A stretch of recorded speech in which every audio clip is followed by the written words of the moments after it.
I'm able to judge the general degeneration, okay, of American public school education, and I'm able to compare it with, to contrast it with European public school education. Okay, so when I go to Europe, there's a sense of general cultural knowledge. I don't want to to enshrine Europe at all. I think we're far more open society than Europe is. Nevertheless, the level of education, okay, of general cultural education that is standard for in Europe, okay, it puts to shame what's happening in the United States, okay?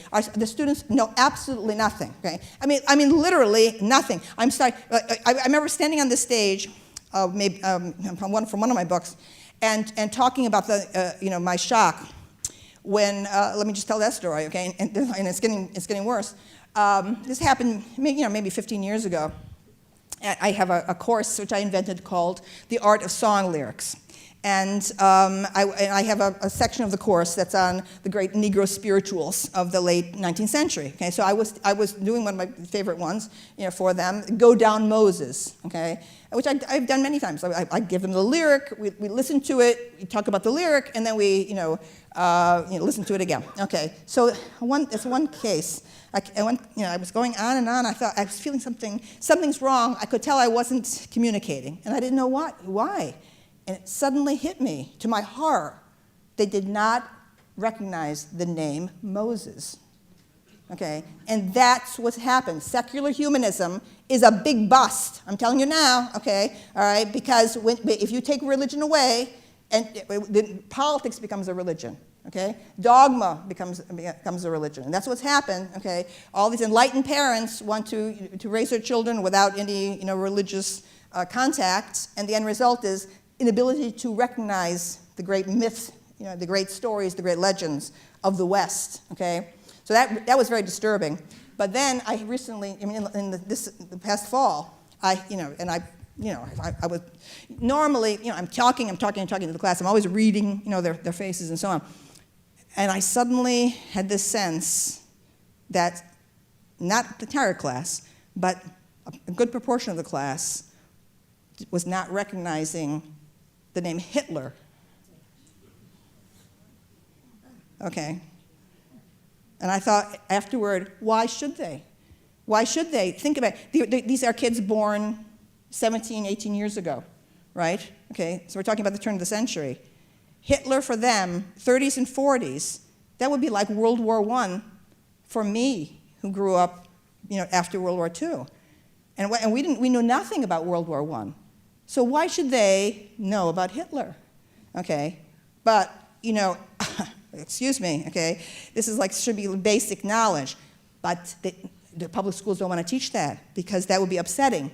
You don't want to ever upset young people. No, we don't want to upset them with anything. So we'll have happy talk, okay, in the school about the universal benevolence of mankind. Not a good idea, okay?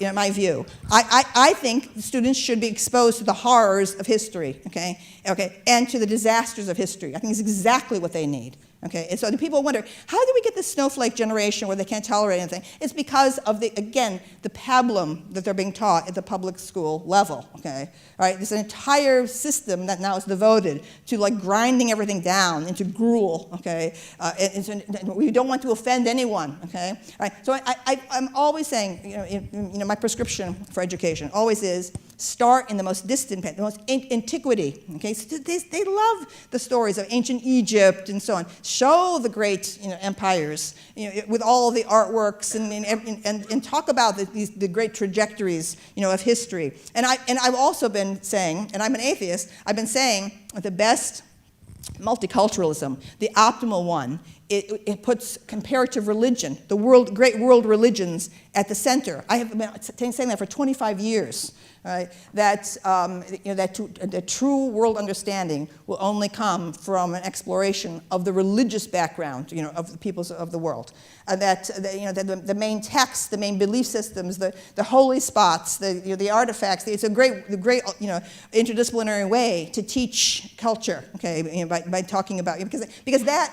Another thing I'm always saying is that was actually the essence of the 1960s that's been lost. So one of those essays that I was hoping to finally get out, it won't be until next year now, is this essay I wrote and it's now, gee, it was probably 2003 when it was published, and it's called Cults and Cosmic Consciousness, the Religious Vision of the American 1960s, which has been completely forgotten. All people look back and all they see is the politics of the 60s. They don't see the cosmic perspective, okay, and the way so a whole generation turned away from the career system, turned away from materialism, okay, and sought spiritual enlightenment. All right, that was bigger than politics, okay? All right, so what's happened, that's all that's left from the 60s is this idea of social reform, which is very important, okay? But that's not the whole of human life. If for people who are not religious or come from a secular home, they don't have any of this, the metaphysics, okay, of the cosmic vision, okay? So that's why I think teaching religion is a very good idea. Now, and by the way, if my prescription had been adopted, we wouldn't have all this chaos and confusion about Islam today. People would know about it. They would know the holy text and be able to talk about it. Contradictions in the text, or this group follows this part, or this group follows that part. Okay, so everybody is like is talking in this blank zone, okay, of total lack of knowledge of these very passionate belief systems that are out there, okay? And I'm always warning, I've been warning for years, okay, that the West should not repeat the mistake of the Roman Empire, okay? The Roman Empire got very comfortable and tolerant in its late phases. I mean, very sophisticated, okay? Open to homosexuality and to all kinds of things. Very and there was nothing at the heart of it, okay? There was no passionate belief at the heart of imperial Roman culture, except political power, by Rome itself, right? So into that vacuum, what came? Hello, class. What came from Palestine? Okay, this very passionate belief system, all right? Christianity, okay, came and spread because of the hollowness, okay, of that very tolerant secular lifestyle of imperial Rome. And here we are, 2,000 years later, and Christianity is thriving. So I'm always warning, okay, if you believe in nothing, okay, nothing but a certain comfort level, and you're tolerant to everything, and there's a system out there that is passionate and militant, okay? It's the passion, okay, the belief system, that is passionate, that is going to win. So I'm keep warning, okay? Right. So for me, the remedy is always education, better education, broader education, deeper education, okay? All right. But anyway, okay. Now what else? Okay.